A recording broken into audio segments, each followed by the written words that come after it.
Post-construction termite treatment monitoring schedule requires regular inspections to catch activity early and protect your home. After installing bait stations, follow a structured schedule that balances professional inspections with homeowner vigilance.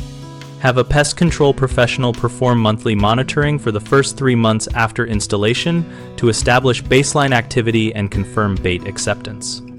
After that, transition to quarterly professional inspections to maintain ongoing surveillance while reducing cost and disruption.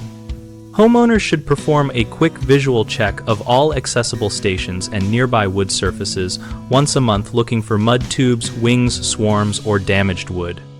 If you observe any signs, document the location, take clear photos, and contact your service provider immediately rather than waiting for the next scheduled visit. Also, schedule an immediate inspection anytime there is heavy rain, flooding, or nearby construction, since those events can trigger termite movement and increase risk.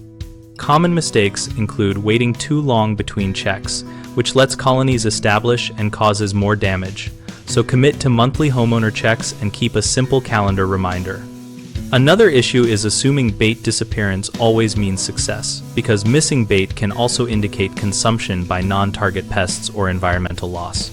So photograph stations during each check and report changes to your next bait professional. A third concern is ignoring altered soil grade or new landscaping that buries or creates gaps around stations, which reduces effectiveness. Remedy this by restoring original grade, ensuring stations remain accessible, and notifying your contractor of any site changes. BigHomeProjects.com connects homeowners with local contractors and provides resources related to termite monitoring schedules, so we can help you find options that fit your property and budget. We also host a discussion community where members share experiences, ask questions, and offer practical tips that complement professional inspections.